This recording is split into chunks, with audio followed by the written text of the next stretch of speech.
बंजारन बहू। कमला एक बहुत स्वार्थी महिला है। उसने पैसों के लिए एक ऐसे आदमी से शादी की जो पहले से शादीशुदा और एक बच्चे का बाप था। कमला के पति को मरे एक अरसा हो गया है। अब वो अपने सौतेले बेटे वैभव के साथ रहती है। वैभव के दिल में अपनी माँ को लेकर इतना डर है कि वो माँ के सामने एक शब्द भी नहीं बोल पाता है। उसकी माँ जो कहती है उसे सर झुकाकर वही मानना पड़ता है। वैभव, तुमने अभी तक घर का काम क्यों नहीं किया? तुमसे कितनी बार कहा है कि सूरज निकलने से पहले तुम घर की साफ सफाई पूरी कर दिया करो। वैभव कुछ नहीं बोलता है, सर झुकाए अपनी माँ की बात चुपचाप सुनता रहता है। तभी पास में खड़ा नौकर सुखराम बोलता है, मालकिन, वैभव बाबा को रात से तेज बुखार है, इसलिए वो सुबह जल्दी उठ नहीं पाए। उनके बदले मैं घर की साफ सफाई कर देता हूँ। इसे कोई बुखार नहीं है। मैं इसे अच्छी तरह से जानती हूँ। ये सब काम न करने के बहाने हैं। सुखराम काका, बोल दो इसे, सारे घर का काम यही करेगा। और इससे समय पर अपना काम पूरा नहीं किया तो इससे आज का खाना भी नहीं मिलेगा। मगर मालकिन, वैभव बाबा की सच में ही तबीयत खराब है, आप एक बार देख तो लीजिए। कमला कुछ भी बोले बिना वहाँ से चली गई और बेचारा वैभव तेज बुखार में भी काम करता रहा। कमला वैभव की शादी एक ऐसी लड़की से करानी चाहती थी जो अनपढ़ हो और कमला से इसी तरह डरे जैसे वैभव डरता है, ताकि वैभव की जायदाद और धन दौलत सब उसकी मुट्ठी में रहे। लेकिन आज के जमाने में ऐसी लड़की मिलना मुश्किल है। कमला ये सब सोचती हुई कार में जा रही थी, तभी रास्ते में, अरे ड्राइवर, तुमने कार क्यों रोक दी? और ये इतना शोर कैसा? मैडम, आगे कुछ बंजारों का खेल चल रहा है, इसलिए भीड़ लगी है। मैं अभी भीड़ को साइड में करवाकर कार निकालता हूँ। ड्राइवर भीड़ को साइड में करके कार निकालने की कोशिश करने लगा। तभी कमला की नजर एक रस्सी पर चल रही एक फुलवा नाम की बंजारन पर पड़ी। क्यों ना मैं इस बंजारन की शादी वैभव से करा दूं?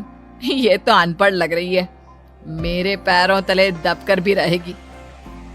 मुझे अभी इसके माँ बाप से बात करनी होगी। ये सोचकर कमला ने उन बंजारों से बात की और उन्हें शाम को घर बुलाया।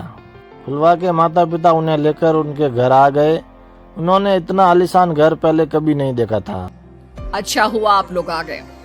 देखिए, मुझे घुमा फिरा कर बात करने की आदत नहीं है, इसलिए सीधे सीधे मुद्दे पर आती हूँ। मुझे आपकी बेटी बहुत पसंद है। मैं अपने इकलौते बेटे की शादी आपकी बेटी फुलवा से कराना चाहती हूँ। इसके बदले में आप जो चाहो वो ले सकती है। तभी फुलवा की माँ कहती है, ये क्या कह रही है मैम साहब? कहीं आप हमारी गरीबी का मजाक तो नहीं उड़ा रही ना? आप मेरे बेटे से मिल लो। अगर आपको मेरा बेटा पसंद आता है तो मैं कल से ही शादी की तैयारी शुरू कर दूंगी। सुखराम, सुखराम, वैभव को लेकर आओ। फुलवा अपनी माँ की कान में कुछ फुसफुसाती है। माँ, कहीं इस मेम साहब का छोरा पागल तो ना है? फुलवा अपनी माँ से बात कर ही रही होती है कि तभी वहाँ वैभव आता है। फुलवा उसे देखती रह जाती है और उसके माता पिता उसकी शादी तय कर लेते हैं।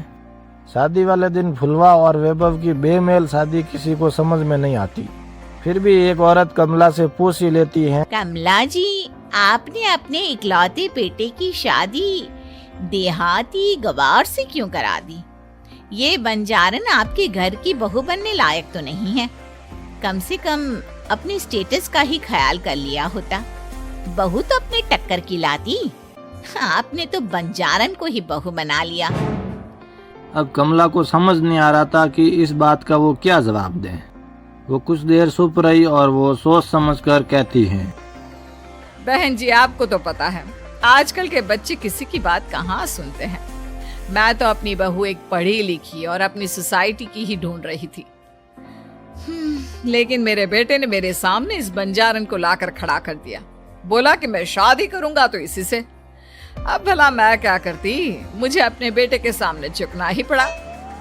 कमला की ये सारी बातें सुखराम भी सुन रहा था।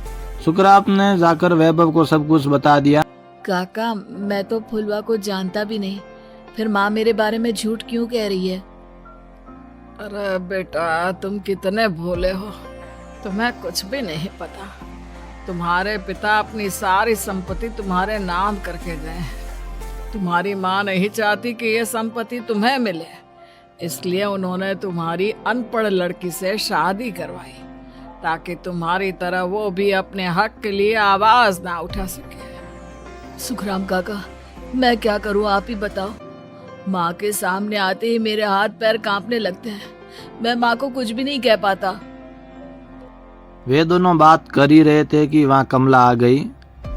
कमला को देखकर दोनों घबरा गए। तुम दोनों फिर कभी बातें कर लेना, अभी फेरों का समय हो गया है, चलो जल्दी आओ।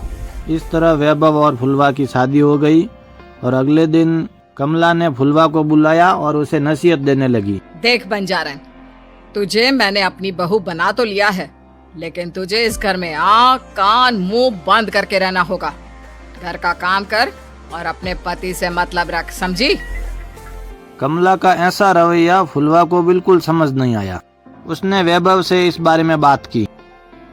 सुनिए ना, माँ जी ने जिस तरह मुझसे बात की मुझे अच्छा नहीं लगा। शादी से पहले तो वो मुझसे बहुत अच्छे से बात कर रही थी, लेकिन शादी के बाद उन्हें क्या हो गया? तुम ज्यादा मत सोचो, जैसा माँ कहती है वैसा ही करो। ये कहकर वैभव वहाँ से चला गया। अगले दिन वैभव को नौकरों की तरह काम करता देख फुलवा को बहुत हैरानी हुई। फुलवा ने इस बारे में सुखाराम काका से बात की। सुखराम काका ने सारी बात बता दी। अब फुलवा को समझ में आ गया कि उसकी सास ने एक बंजारन को बहू क्यों बनाया। एक दिन वैभव कुछ काम कर रहा था तो उसे एक कांच की प्लेट टूट गई। किसने गिराई ये कांच की प्लेट? वैभव को वहाँ खड़ा देख कमला ने उसे सड़ी से मारना शुरू कर दिया। उसके पैर में कांच चुभ गया और खून बहने लगा, लेकिन फिर भी कमला उसे मारे जा रही थी। ये देखकर फुलवा ने कमला के हाथ से सड़ी छीन ली और तोड़कर फेंक दी।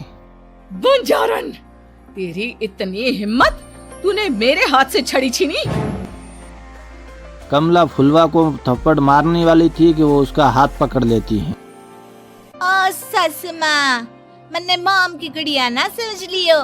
बंजारन हो बंजारन, ईंट का जवाब पत्थर से देना जानती हूँ। आज के बाद मेरे या वैभव जी के ऊपर हाथ उठाने की सोचियो भी ना, समझी ससु माँ?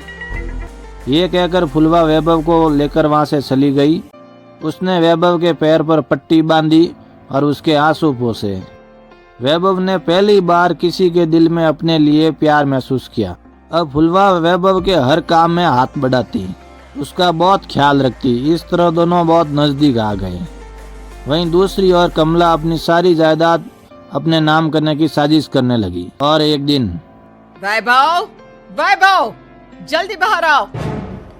कमला की आवाज सुनकर वैभव और फुलवा दोनों बाहर आ गए। जी माँ, आपने बुलाया? ये ले, इन कागजों पर साइन कर दे। वैभव कागजों पर साइन करने ही वाला था कि फुलवा उसके हाथ से पेन छीन कर कहती हैं, ना वैभव जी, आप इस पर हस्ताक्षर नहीं करेंगे। आओ बंजारन, मैं तुझसे बात नहीं कर रही। ये बात मेरे और मेरे बेटे के बीच की है। चुपचाप पेन दे दे, नहीं तो तेरी खाल उधेड़ लूंगी। सस माँ, बंजारन की खाल इतनी भी ढीली ना होवे कि कोई भी उधेड़ लेवे। जो यकीन ना आता हो तो देख ले उतार के। और हाँ, बंजारन जरूर हूँ पर अनपढ़ ना हूँ। मन्ने भी पता है कि किसी भी कागज पर साइन करने से पहले उसे अच्छी तरह पढ़ लेवे हैं। पेन देती है या नहीं? ये कहकर कमला फुलवा को मारने के लिए आई और फुलवा ने कमला को धक्का दे दिया तो वो नीचे गिर गई। कमला डरकर वहां से भाग गई। अब फुलवा ने वो पेपर उठवाए और वैभव के साथ सीधा वकील के पास चली गई। वकील ने वो कागज देके और फुलवा को बताया, वैभव के पिता की सारी जायदाद और संपत्ति वैभव के नाम है, लेकिन वैभव की सौतेली माँ इस संपत्ति को अपने नाम कराना चाहती है, इसलिए इन कागजों पर वो साइन करा रही थी। तो अब हमें क्या करना चाहिए वकील साहब? वकील ने फुलवा और वैभव को सब कुछ अच्छी तरीके से समझा दिया। अब दोनों घर पर पुलिस को लेकर पहुंचे। कमला पुलिस को देखकर घबरा गई। पुलिस ने कहा, आपके नाम की कंप्लेंट हुई है, आपको हमारे साथ थाने चलना होगा। कंप्लेंट? कैसे कंप्लेंट? आप अपने सौतेले बेटे पर बहुत अत्याचार करती हो, धोखे से सारी जायदाद अपने नाम करा रही थी। अब नहीं इंस्पेक्टर साहब, जरूर ये मेरी बहू की कोई साजिश है, इसने गलत कंप्लेंट की है। मैडम, शिकायत आपकी बहू ने नहीं बल्कि आपके बेटे वैभव ने की है। कमला वैभव का नाम सुनकर दंग रह गई। जिस बेटे ने उसके सामने अभी तक कभी सर नहीं उठाया था, वो बेटा आज पुलिस वाला लेके आ गया उसके सामने। वैभव, तुम्हारी इतनी हिम्मत कि तुम पुलिस को ले आए? हाँ माँ, मैं लाया हूँ पुलिस को, और मेरे अंदर इतनी हिम्मत कभी ना आती अगर फुलवा मेरा साथ ना देती। आपने बंजारन बहू को लाकर अपने ही पैर पर कुल्हाड़ी मारी है माँ। मैडम, अब की बात खत्म हो गई हो तो चलो हमारे साथ। वैभव, मुझे माफ कर दो, मुझे थाने मत भेजो। आज के बाद मैं तुम्हें कभी नहीं मारूंगी, तुम्हें कभी परेशान नहीं करूंगी, मुझे माफ कर दो। वैभव अपनी कंप्लेन वापस ले लेता है और पुलिस वहां से चली जाती है। वैभव अपनी सौतेली माँ से कहता है, मैंने पुलिस को वापस तो भेज दिया है, लेकिन मैं आपको माफ नहीं कर सकता। आपने बचपन से आज तक कभी मेरे सर पर हाथ नहीं रखा, हमेशा मुझे मारती रही, नौकरों की तरह बर्ताव करती रही। आप इस घर में नहीं रह सकती, चली जाइए यहाँ से। कमला घर छोड़कर चली गई और सड़क किनारे खड़ी होकर सोचने लगी, काश मैंने वैभव को माँ की तरह प्यार किया होता तो आज मैं इस तरह से बेसहारा ना हो जाती। तो ये थी दोस्तों आज की कहानी। आपको कैसी लगी? अगर अच्छी लगी हो तो वीडियो को एक लाइक कर दीजिए और चैनल को सब्सक्राइब कर लीजिए दोस्तों। मिलते हैं दोस्तों एक और नई वीडियो में, तब तक के लिए अपना ख्याल रखिए। Take care, bye bye.